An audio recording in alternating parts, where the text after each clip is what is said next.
우리 하나님의 말씀 로마서 12장 6절 말씀 보시겠습니다. 로마서 12장 6절입니다. 우리에게 주신 은혜대로 받은 은사가 각각 다르니 혹 예언이면 믿음의 분수대로, 혹 섬기는 일이면 섬기는 일로, 혹 가르치는 자면 가르치는 일로, 혹 위로하는 자면 위로하는 일로, 구제하는 자는 성실함으로, 다스리는 자는 부지런함으로, 긍휼을 베푸는 자는 즐거움으로 할 것이니라. 8절까지 봉독해 드렸습니다. 로마서 1장부터 11장까지의 내용은 하나님의 자비하심을 나타내는 내용이라고 말씀드렸습니다. 그러니까 하나님의 자비하심, 이게 죄인된 우리들을 예수 그리스도를 통하여서 믿게 하시고 구원해 주시는 그 모든 일들이 하나님의 자비하심이었다는 것입니다. 그래서 자비하심에 놓인 성도들은 이제 하나님의 기뻐하시는 그러한 삶을 추구하면서 살아가게 되어집니다. 하나님이 기뻐하시는 삶은 도대체 무엇인가? 그것을 이 세대를 본받지 말고 하나님의 뜻을 분별하면서 살라고 그렇게 권하고 있죠. 지금 로마서에서 하나님이 기뻐하시는 삶이 있습니다. 하나님을 모르는 자들은 자기 좋은 속인대로 살아가지만 하나님의 은혜 안에 하나님의 자비하심에 놓여 있는 성도들은요, 하나님이 기뻐하시는 거룩한 산 제물로서 우리의 삶을 드리면서 살아가게 되어집니다. 그것이 바로 이 세대를 본받지 아니하고요, 그리고 하나님의 뜻을 잘 분별하면서 내 뜻이 아니라 하나님의 뜻에 따라서 살아가는 것, 이것이 하나님이 기뻐하시는 삶이라는 것이죠.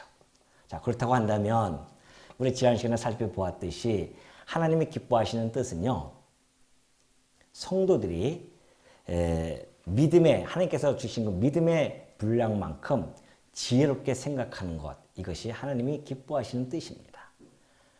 교만과 오만의 생각을 갖지 아니하고 하나님이 각자에게 나눠주신 믿음의 분량이 있어요. 그 믿음의 분량만큼만 생각하면서 살아가는 것. 그 연장선에서 오늘 이 말씀이 주어진 겁니다.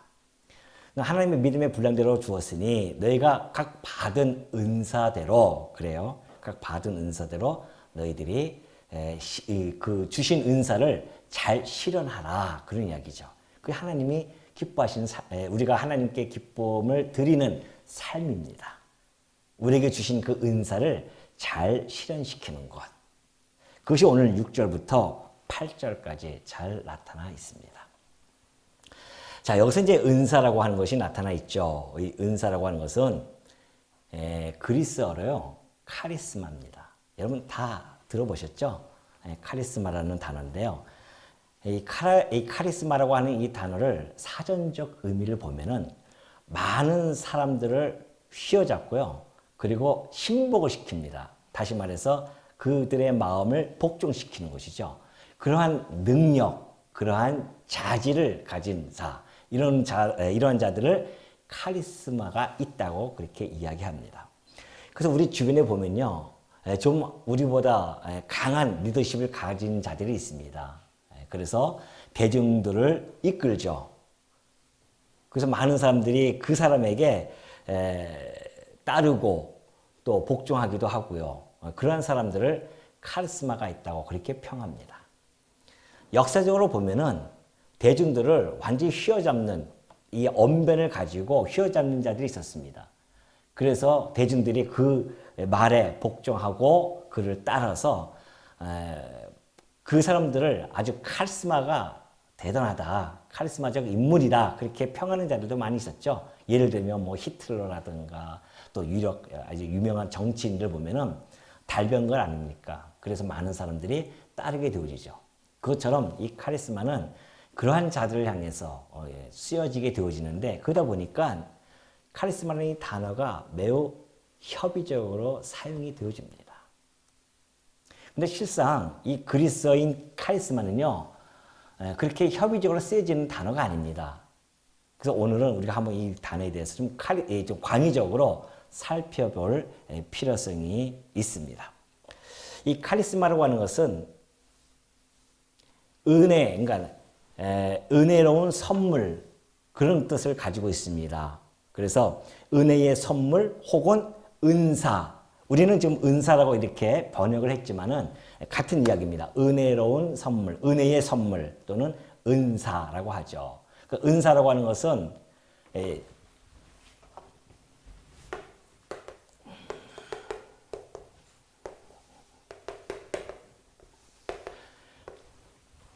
은혜 은자잖아요. 은혜로 주었다, 받았다, 받을 사자인데 은혜로 받았다는 겁니다.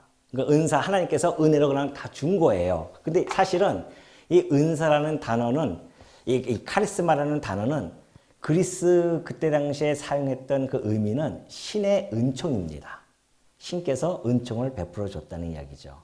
이걸 바울은 성경에 이걸 기록하면서 신이라고 하는 것은 하나님이시니까, 그래서 하나님의 은총으로 그렇게 사용이 되어집니다. 그러니까 하나님의 은총, 하나님의 은혜로 주어진 선물이다, 그거죠, 카리스마가. 그래서 그 은사라고 하는 것이 이제 우리 국어사전 보면 그래요. 임금이 신하나 백성들에게 내려주는, 하사하는 물건, 이걸 은사라고 하잖아요. 그렇다고 한다면 우리의 왕이신 하나님께서 우리들에게 은혜로 주시는 선물들이다, 그런 이야기입니다. 이것이 카리스마입니다. 그런 의미로 본다고 한다면 이 카리스마는 좀 더 넓게 사용이 되어진다는 이야기죠. 예를 들면 하나님께서 이 우주 만물을 지으셨습니다.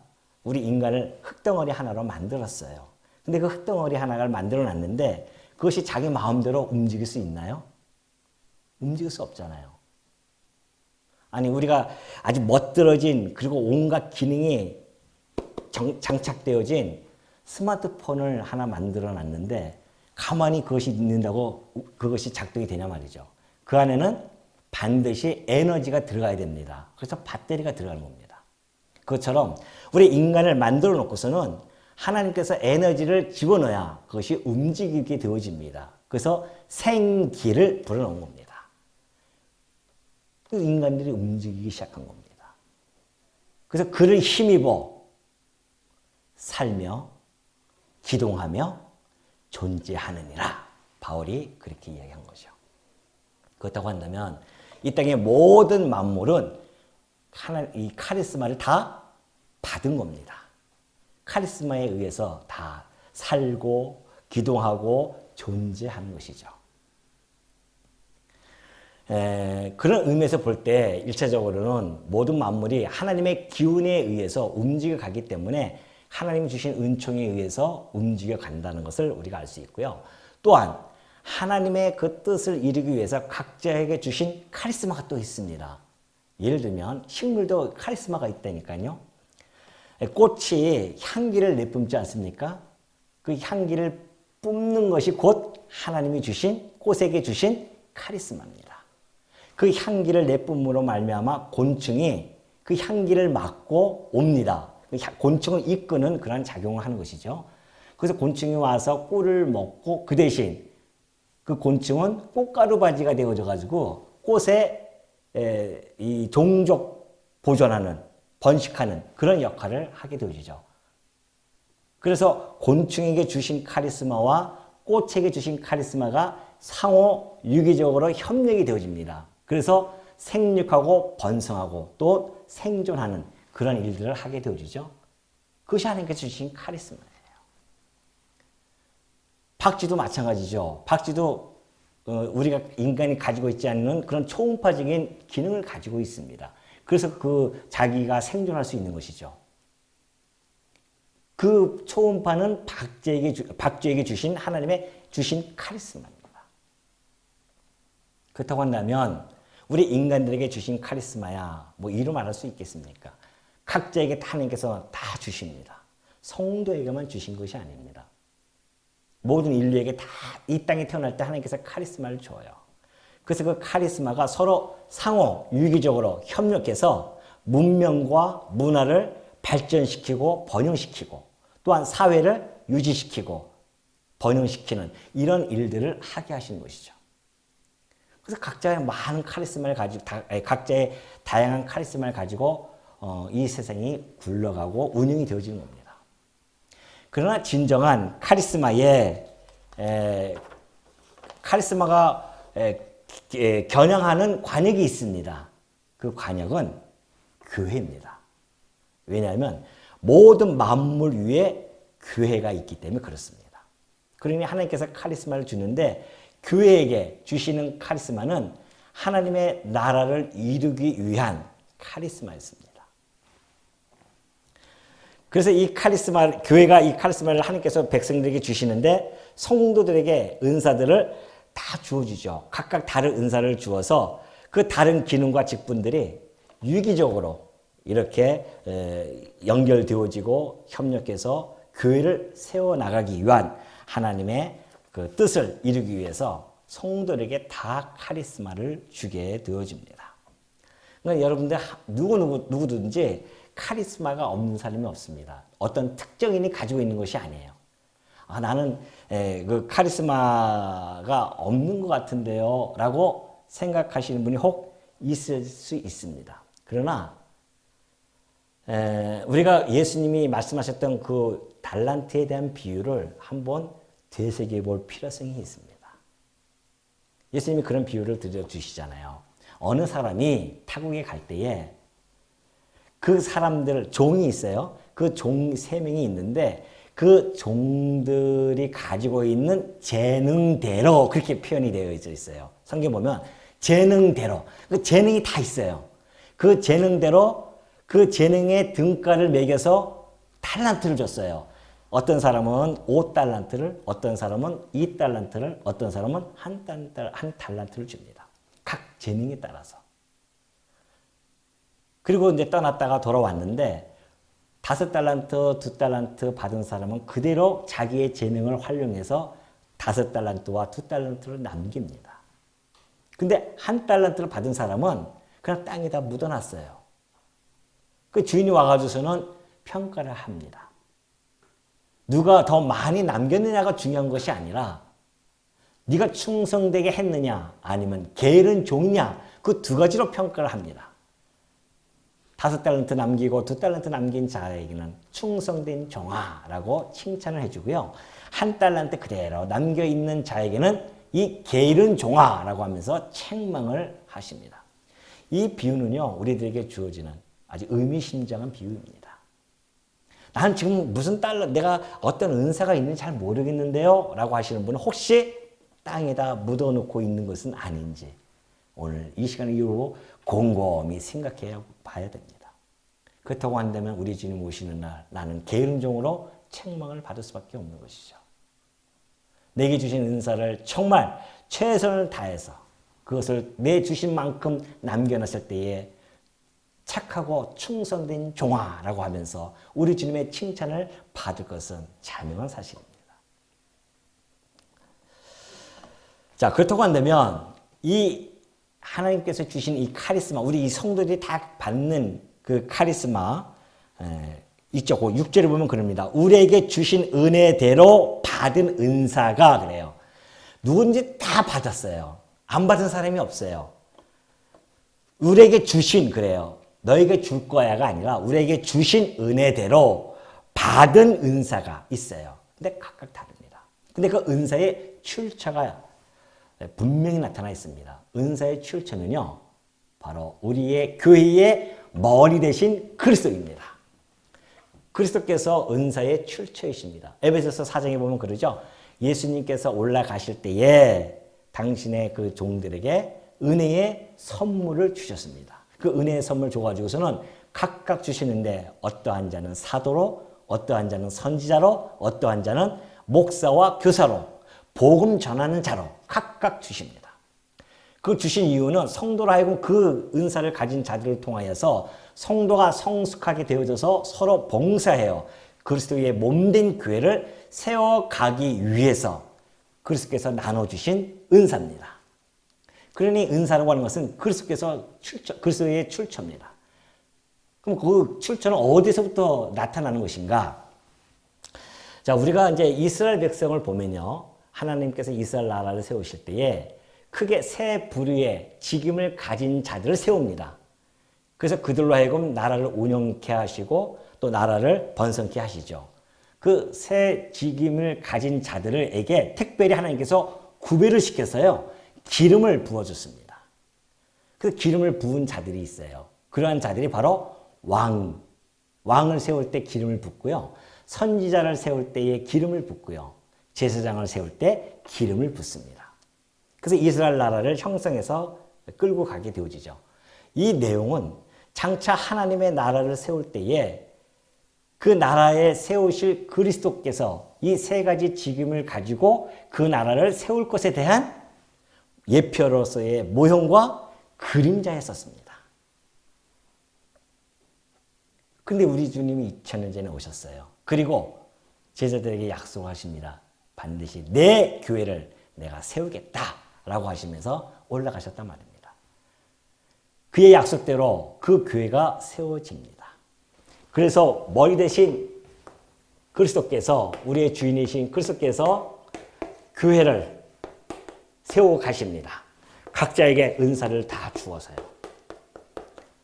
그러면 구약시대 때는 새 직임을 통하여서 나라가 형성되어졌다고 한다면 역시 마찬가지입니다. 교회도 세워갈 때는 그러한 그리스도의 직임을 통하여서 교회를 세워가십니다.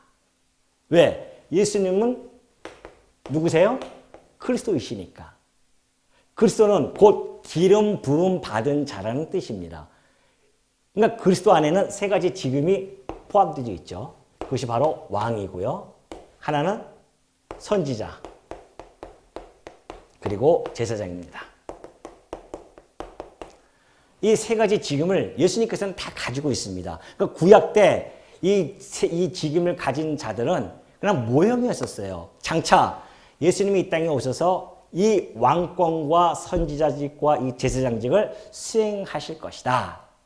그런 자가 오면은 그가 그리스도, 곧 우리의 죄를 구속해 줄 그리스도인 줄 너희가 알아. 그것이 구약의 내용이었단 말입니다. 그런데 오셨어요? 오셔서 예수님의 복음서에 보면은 예수님께서 이 직임을 다 펼쳐나가십니다. 만왕의 왕으로 오십니다. 그래서 이 자연뿐만이 아니라 영계까지도 우리 주님께서 마음대로 통치해 가시는 그 모습을 보여주죠. 또 하나는 오셔서 선지자로서의 그 역할을 다 감당해 가십니다. 온갖 표적과 이적을 다 보여주시고요.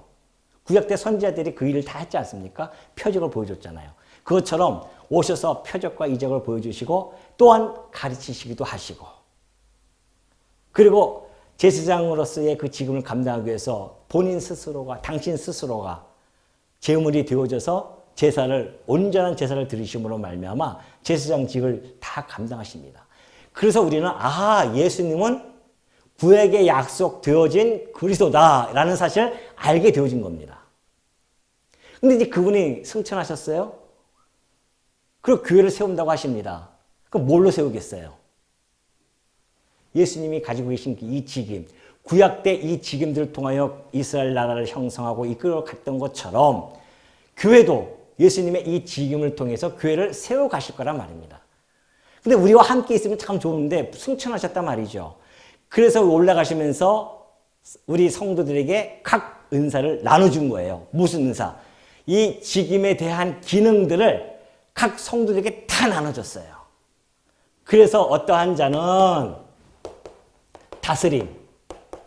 다스림에 대한 그런 은사를 주었고, 다스리는 은사를 주었고, 어떠한 사람은 예언에 대한 은사, 그리고 가르침에 대한 은사, 어떠한 사람들은 섬김의 은사, 그리고 위로해주는 은사, 그리고 구제하는 은사, 그리고 긍휼을 베푸는 은사, 이런 은사들을 줍니다.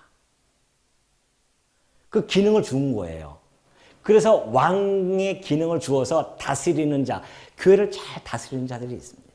그리고 어떤 사람은 가르치고, 요 부분 나중에 이제 예언할 때 제가 말씀드릴게요. 요 예언하는 부분들, 이런 분들 선지자적인 그런 기능을 가지고 교회를 섬기고 교회를 세워나가는 일을 합니다. 그리고 제사장으로서의 섬김, 위로, 이게 다 제사장들의 역할이거든요. 섬기는 일, 백성들을 대신해서 성전에 와서 섬기고, 그리고 그들을 위로하고, 그리고 그들의 구제가 되어지고, 긍휼을 베푸는 것, 죄를 사해 주는 것, 이런 모든 것들이 제사장들의 역할이었습니다. 이런 부분들을, 기능을 성도들에게 각자 나눠 주어서 하나님의 이 교회를 세워 나가는 겁니다. 그래서 우리 장로교회는요, 이러한 내용을 가지고서는 헌법을 만든 겁니다. 그래서 이 다스리는 곳을 치리권이라고 합니다. 치리권. 치리권을 누가 가지고 있어요? 우리 교회 장로님이죠. 그리고 선지자직 기능을 주어서 가르치는 기능을 줍니다. 이것을 우리는 강독권이라고 합니다. 강독권은 목사들이죠. 그리고 섬기고 위로하고 구제하고 긍휼을 베푸는 이런 기능을 가진 분들을 우리는 집사라고 하죠. 그리고 권사라고도 하고요. 이런 직분을 통해서 이루어 가십니다. 여기는 봉사에서 봉사권이라고 합니다. 봉사권. 그래서 집사, 장로, 권사. 자, 우리 장로교 헌법은 이런 식으로 나눠서 그 일을 은사를 따라서 직분을 나눠서 그 일들을 행할 수 있도록 하게 그렇게 헌법적으로 나와 있습니다. 근데 치리권, 이 강도권, 이 봉사권은 왜 권자를 붙이냐면은 뭐 대단한 권세가 있어서 하는 것이 아니라 이 치리라고 하는 것은 예수님께서 이제 하나하나 우리가 살펴보면 알겠지만은 치리권은 그리스도부터 나왔잖아요. 우리 주님 이 땅에 오셔서 어떻게 치리해 가셨습니까? 그의 치리의 권세는 사랑으로부터 나옵니다. 그래서 당신의 백성들을 사랑으로 다스렸어요. 세상의 이 권세는, 치리권은요, 힘입니다. 그 권세, 힘의 권세로 누르고서는 따르게 하는 거죠. 그러나 그리스도의 그 권세는 사랑의 권세입니다. 그 치리는 사랑으로 치리가 되어줘야 돼요. 그런데 우리 장로님들 정말 사랑으로 치리할 수 있냐 말이죠. 사랑으로 치리할 수 있어요? 지금 옆에 있는 사람도 사랑 못하고 내 자신도 스스로 사랑하지 못할 정도로 있을 수도 있는데 어떻게 치리할 수 있냐 말이죠. 그래서 권능을 받아야 됩니다. 무슨 권능? 무슨 권능이요? 성령의 권능을 받아야 됩니다. 그러니까 예수님이 그러시죠? 내가 약속한 그 성령을 너희가 기다리라. 근데 오순절날 성령이 와요. 성령이 너에게 임하시면 어떻게 해요? 너희가 권능을 받고 증인의 역할을 할 것이다. 그런 이야기합니다. 그 성령을 받은 자들은 그 권능으로 이 은사들을 행하는 겁니다. 우리 힘으로는 안 돼요.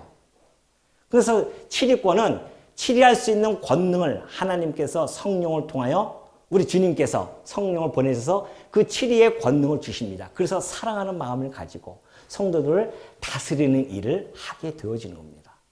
가르치는 자도 마찬가지죠. 뭘 우리가 성경을 어떻게 깨달아서 할 수 있겠습니까? 세상의 지혜로도 깨달지 못하는 것을. 근데 하나님께서 성령을 통해서 그 권능을 주시는 거예요. 성경을 잘 깨달을 수 있도록 해서 성도들을 가르치는 일, 이 일을 목사에게 줍니다. 그 일을 행할 수 있게 해주시고요. 집사나 권사 마찬가지죠. 이 봉사도 아니 어떻게 섬겨요? 여러분 스스로 섬길 수 있습니까? 섬김을 받고자 하는 사람들은 많이 있어도 섬기고자 하는 사람이 누가 있습니까? 누가 좋아해요? 근데 교회는 섬기는 곳이란 말입니다. 근데 그걸 우리 인간의 본성으로 섬기는 그 일을 할 수 있냐 말이죠. 안 된단 말입니다. 그래서 뭘 받아야 된다? 성령의 권능을 받아야 섬길 수 있는 겁니다. 그래서 봉사권이에요. 성도님들이 오셔서 봉사권을 행사하려면 성령의 권능으로 그 베드로가 그런 이야기 하지 않습니까? 너희가 봉사를 하려거든 하나님이 힘 주시는 것으로 하라. 그게 그 이야기입니다. 위로해 주는 거 어떻게 남을 위로해 줄 수, 나도 위로받고 싶은데. 근데도 불구하고 위로해야 줄 수 있는 것은 그 위로의 봉사권을 행할 수 있는 것은 성령의 능력으로 가능하기 때문에 그렇다. 그래서 이런 봉사권, 강도권, 이 7위권의 이 직분들을 통해서 어떻게 그리스도의 몸된 교회를 세워가는 것이다. 이것이 은사 실현이에요. 이런 은사들을 다 각자에게 주십니다.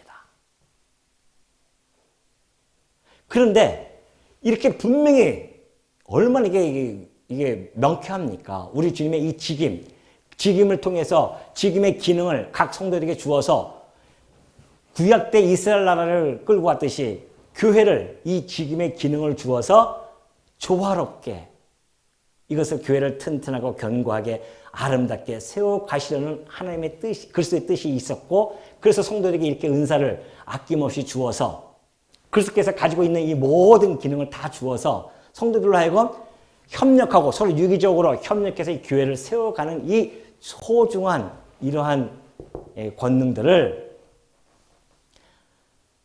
좀 문제가 있다고 해서 이것을 없애버려요, 그냥. 그런 사람들이 있습니다. 아이, 목사 문제 너무 많아.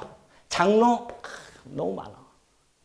괜히 권위만 내세우려고 그러고 안 되겠어. 집사도 그렇고 권사도 그렇고 다 자기 잘났다고 그래.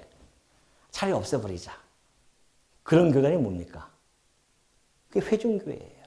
지방교회, 회중교회들. 우리는 다 형제야. 다 형제라고 합니다. 맞죠? 형제입니다. 그러나 형제로 이 교회가 세워집니까? 형제는 뭐예요? 신분에 관한 문제입니다. 신분이 우리 형제야 다. 근데 그 신분의 형제 가지고선 교회가 세워지는 것이 아닙니다. 이런 은사를 실현을 돼야 교회가 세워지는 거죠. 그래서 이 은사에 따라서 직분을 주어서 하나님께서 직분을 다 세워주잖아요. 그래서 교회를 세운단 말입니다. 형제로 세우는 것이 아니라 형제인 성도들이 이런 은사를 받아서 각 직분에 따라서 질서 있게 조화롭게 그러면서 교회를 세워가는 것. 이것이 하나님이 기뻐하시는 뜻이란 말입니다. 근데 이걸 갖다가 아니 빈대가 싫다고 초간 상관을 태워버립니까? 그러니까 우리는 끊임없이 개혁을 해야 되죠. 잘못된 점이 있다고 한다면 우리는 끊임없이 개혁을 해야 됩니다. 우리 하나님의 말씀은 우리가 끝까지 보수를 해야 되지만 교회의 이런 모든 것들은 하나하나 우리가 잘못됐으면 우리가 개혁을 해 나가야 되죠.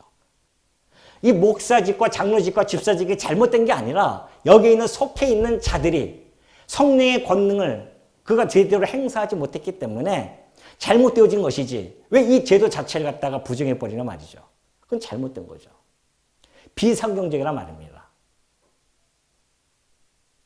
아니 우리 강남노에서도 이것이 일어났잖아요. 지금 뭐 체제 개혁이다 해가지고서는 체제 개혁이면 다 해야지. 여기는 놔두고 여기는 놔두고 이거만 왜 자기 말 안 듣는다고. 에이 안 되겠다. 지워버려라. 그래서 온 전국에 있는 교회를 한 사람 중심으로 딱 해가지고서는 움직여 나가는 것이 체제 개혁이에요?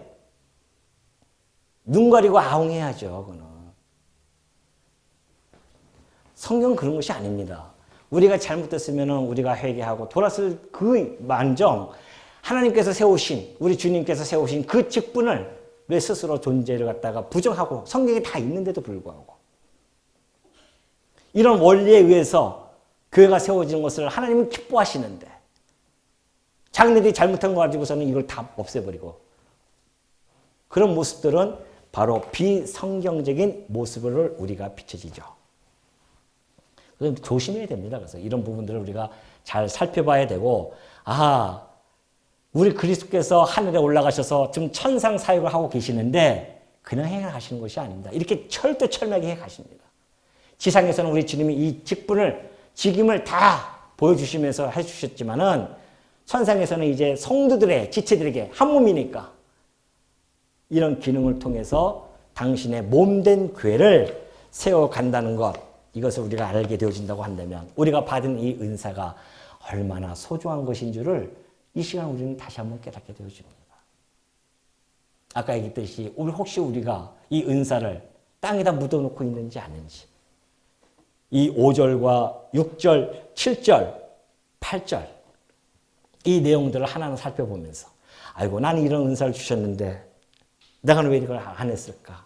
이런 생각들을 좀 곰곰이 할 수 있는 그런 시간들이 되었으면 합니다. 자, 먼저 6절 후반절에 갑니다. 자, 우리에게 주신 은혜대로 받은 은사가 각각 다르니 혹 예언이면 그래요. 믿음의 분수대로 하라는 것입니다. 여기서 이제 예언이라고 하는 것은 두 종류로 우리가 살펴볼 필요성이 있는데요. 하나님께 직접 계시를 받아서 했던 예언이 있습니다. 그것은 이제 성경이 완성되어졌기 때문에 지금은 직통 계시는 없습니다. 그런 차원에서 예언이 하나 있고요. 또 하나는 이 예언이라고 하는 것이 이미 하나님께서 완성되어진 이 예언의 말씀을 깨달아서 전하는 것. 이것이 하나의 또 예언의 은사라고 볼 수 있죠. 하여튼 두 가지를 다 우리가 염두에 놓고 본다고 한다면 믿음의 분수대로 예언을 해야 된다는 것이죠. 예를 들면 이사야 선지자가 받았던 그 예언의 내용은요. 66장의 내용이 있습니다. 그래서 에스겔도 48장이라는 내용이 있고요. 예레미야가 52장이죠. 예레미야 52장, 에스겔 48장, 다니엘 12장 이렇게 나와져 있는데 신학계에서는 우리가 이 네 선지서를 대선지서라고 합니다. 내용이 좀 많다는 이야기죠. 그런가 하면은 에돔의 멸망을 이야기했던 오바다 선지자가 있습니다. 그 선지자는 한 장뿐이 안 됩니다. 그렇다고 한다면 이 한 장의 내용을 예언했던 오바다의 그 예언의 내용과 이사야가 전했던 그 66장의 예언의 내용이 등가가 이것이 차이가 있을까요? 그건 아니죠. 한 장을 했던 하나님의 말씀이 예언이고 66장을 예언했던 간에 그것도 하나님의 말씀이고 질적으로는 같습니다. 그러나 내용은 분량이 있는 것이죠. 그것이 바로 믿음의 분수대로 하나님께서 주신 겁니다. 이사야를 통하여서 더 많은 것을 전하게 하시고 오바다를 통해서 더 작은 것을 국한되어져서 전하게 해주시고 그렇게 예언을 믿음의 분수대로 했다. 그런 이야기입니다. 우리 신약 성경도 마찬가지죠. 바울은 13개에서 14개 정도의 서신서를 기록합니다. 베드로는 한 2편의 기록을 하죠. 물론 바울은 하나님의 믿음의 분수가 있습니다. 그래서 그는 일찍이 헬라 철학을 섭렵하고 헬라 문화를 그는 잘 알게 되어지죠. 뿐만이 아니라 바리새인 중에 바리새인으로서 가말리엘 문화에 있었기 때문에 율법도 정통합니다. 그때 당시에 히브리즘과 헬레니즘을 다 섭렵한 바울이었습니다. 그래서 그가 13편의 서신서를 쓸 수 있도록 하나님께서 이미 준비해 놓고 그 믿음의 분수대로 시행하도록 한 것이죠. 베드로도 물론 어부였었지만은 잘 배우지 못한 어부였지만은 그러나 그도 그리스도와 함께 3년 동안 함께 동고동락하면서 신학적인 체계가 탄탄하게 채워져 있었습니다. 그래서 베드로 전서 후서 보면은 그 내용도 범상치 않잖아요. 그렇다고 해서 베드로가 쓴 그 2편의 전후서의 그 서신서와 바울이 쓴 13편의 서신서가 질적으로 차이가 있을까요? 그건 아니란 말입니다. 그것이 바로 믿음의 분수대로 예언하게 하는 하나님의 그 뜻이 그 안에 있었기 때문에 예언이면 믿음의 분수대로 그렇게 이야기합니다. 이게 아까 제가 말씀드렸던 첫 번째 그런 예라고 한다면 두 번째는 이미 완성되어진 이 예언의 말씀을 깨달아서 연구하고 이런 것들을 전하는 이런 것들이 이제 두 번째로 볼 수 있죠. 그 예언의 은사라고 볼 수 있습니다. 그래서 우리가 구약학자를 보면은 구약학을 연구하시는 분, 신약학을 연구하시는 분, 어떤 분은 로마서만 연구해가지고서는 박사학위를 받아가지고서는 하시는 분, 이런 분들이 있거든요. 그런 것들이 다 하나님께서 믿음의 분수대로 주었기 때문에 자기가 원하고 흥미있고 즐거워하는 그런 부분을 잘 연구해서 그분들이 그래서 성경 전체를 모른다는 이야기는 아닙니다. 한 부분을 한다고 하는 것은 전체를 알아야 그 한 부분을 알 수 있기 때문에 그런 부분도 언제든지 생각하면서 성경을 연구하는 것이죠. 그것처럼 그런 믿음의 분수. 목회자들도 마찬가지입니다. 하나님의 믿음의 분수가 있기 때문에 깨달은 만큼 전할 수 있는 것이죠. 그런 것처럼 이 예언이면 믿음의 분수대로 은사가 각각 다르다. 그것만큼은 너희가 생각하고 하나님이 주신 그 믿음의 분수에 따라서 최선을 다해서 너희가 5달란트면 5달란트, 2달란트면 2달란트면 2달란트에 주님이 주신 것 이거 열심히 해서 남기면 그걸로 끝입니다. 칭찬은 하나님의 그리스도의 몫이죠. 이 예언의 은사는 역시 그리스도께서 가지고 있는 그 은사, 지금 중에서 주신 겁니다. 그렇죠? 예수님이 이 땅에 오셔서 얼마나 많은 예언을 해 가십니까? 쫙 예언을 해 가시면서 앞으로 예루살렘 예언뿐만이 아니라 마지막 종말에 대한 예언도 다 남겨놓고 가셨죠.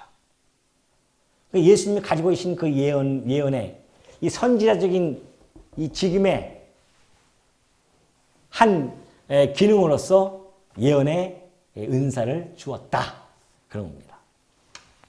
또 하나는 섬기는 일이죠. 섬기는 일. 그래서 섬기는 일이면 섬기는 일로 그래요.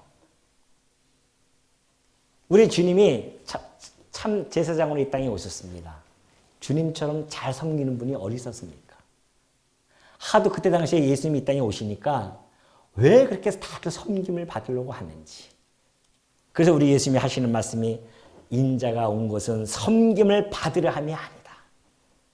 도리어 섬기려 하고 자기 목숨을 많은 사람의 대속물로 주려 합니다. 우리 주님이 섬기는데요. 어느 정도 섬기는 줄 아십니까? 당신의 목숨을 대속물로 줄 만큼, 당신의 모든 것을 주실 만큼 그는 섬김의 사역을 담당하셨습니다.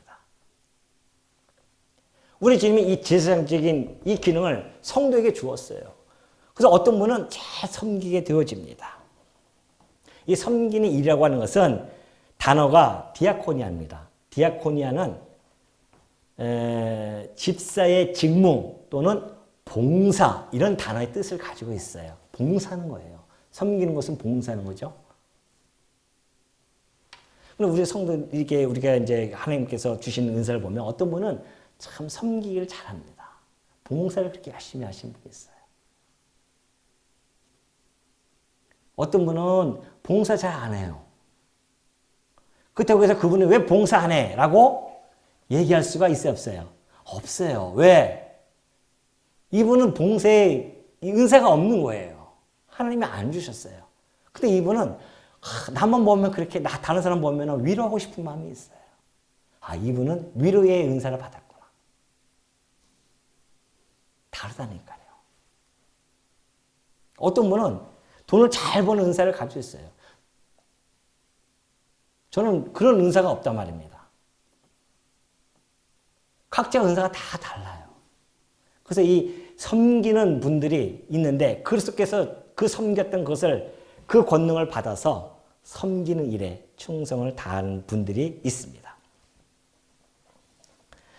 또 하나는 그것이 이제 집사의 직무죠. 그래서 우리 장로교 헌법에서는 집사, 직무로 삼아서 섬기는 자는 곧 집사로 그렇게 이야기를 하게 되어지죠. 이 집사, 이 집사의 직무는 우리가 잘 아시다시피 그 초대교회 때 사도들에게 이제 재산들이 막 성도들이 팔아가지고 재산을 팔아서 카페 갖다 놉니다. 근데 날마다 구제하게 되어지는데 헬라파 과부들이 자꾸만 구제에 빠집니다. 그러니까 히브리 사람들한테 원망을 하는 거죠. 사도들이 이래서 안 되겠다. 이거 우리가 하나님의 말씀을 전무해야 되는데 이렇게 하면 안 되겠다. 그래서 집사를 뽑아요. 집사를 뽑는데 이것이 이제 이따가 나중에 구제하고 같이 또 연결이 되어지는데 집사를 뽑으면서 성령이 충만하고 지혜로운 자를 뽑아야 됩니다. 왜? 모든 재산을, 이 재물, 이 금전을 관리해야 되기 때문에 그래요. 교회마다요, 이것 때문에 문제되는 것이 얼마나 많은지 말합니다.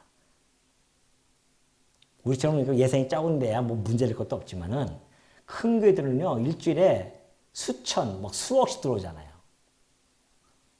그러니 어떻게 거기서 문제가 안 생길 수 있겠습니까? 그래서 그것을 담당하는 집사님들을 안수 집사님들을 뽑을 때는 성령이 정말 충만하고 지혜롭고 그 일을 잘 감당할 수 있는 분들 그런 분들을 뽑는 거죠. 근데 잘못 뽑으면은 교회가 금전관계 때문에 엄청난 문제를 발생하게 되어집니다. 제가 다니던 그 모교회도 그랬었습니다. 교회가 좀 크다 보니까 신협을 만들었어요. 교회 안에. 신협을 만들어 가지고서는 성도들이 연보하고 그러면 이제 그쪽 신협에다 다 집어넣는 거죠. 그걸 또 돌려서 또 뭐 활용한다고. 나중에는 그것 때문에 법적인 문제까지 가고 난리가 아니었습니다. 그래서 이 섬기는 자는 섬기는 일을 할 때에 정말 하나님이 주시는 이 봉사의 권능을 잘 행할 수 있는 그런 분들을 택해야 된다는 것이죠. 이 우리 집사님들 이 집사의 직무를 보면은 그 일을 정말 잘 하시는 분들이 있어요. 그래서 이 목사라든가 장로들은 그 일을 잘 못한단 말입니다. 근데 그 일을 회개를 잘 하시는 분들이 있어요. 그게 은사예요, 은사. 회개를 잘 하시는 분들이. 우리 교회, 우리 회계 집사님도 이 일을 진짜 잘 하시잖아요, 여러분. 잘 아시다시피. 회계 집사님들 잘 하십니다. 제가 요번에 그 종합소득세를 신고해야 되는데, 종교인 아닙니까? 종교인 처음으로 제가 해보기 때문에, 그래서 복잡해서 이제 세무서를 한번 가긴 가야 되는데, 어떻게 가야 되나 해가지고서는 이제 오늘 우리 집사님 오시면은 얘기 좀 들어보고 가서 이제 신고하려고 그렇게 생각을 했었거든요. 그래, 그냥 좀, 연습 삼아 한번 들어가 보자 해가지고 이제 국세청에 들어갔어요. 국세청에 들어가서 내 이름 치라고 해서 쳐가지고 이렇게 들어갔는데 내가 신고할 내용이 그 안에 쫙 벌써 다 나와 있더라고요. 그래서 나는, 이게 왜 다 나와 있지? 봤더니만 벌써 3월 달에 이제 교회에서 신고하는데 우리 회계 집사님이 그걸 다 신고해 주신 거예요. 나는 할 게 아무것도 없었어요. 클릭 두세 번 하니까 끝나더라고요. 나는 복잡해가지고 그걸 어떻게 할까 염려했는데 들어보니까 이미 다 돼 있어요. 이게 회계 집사님이 이런 은사가 있으니까 되어지는 것이지. 이거 하려면 난 벌써 머리가 지끈지끈하단 말입니다. 그게 은사입니다. 서로가 같은 그 은사를 통해서 교회가 세워가는 것. 하나님이 각자에게 주신 은사가 있어요. 그 은사를 실행해 나가는 것. 이것이 하나님의 기쁘신 뜻. 여러분 마음속에 꼭 간직하시고 다음 시간에 우리 계속해서 그 은사대 부분들을 나는 어떤 은사가 있는지를 하나하나 살펴보면서 체킹해 나가는 그런 시간이 되시길 바랍니다.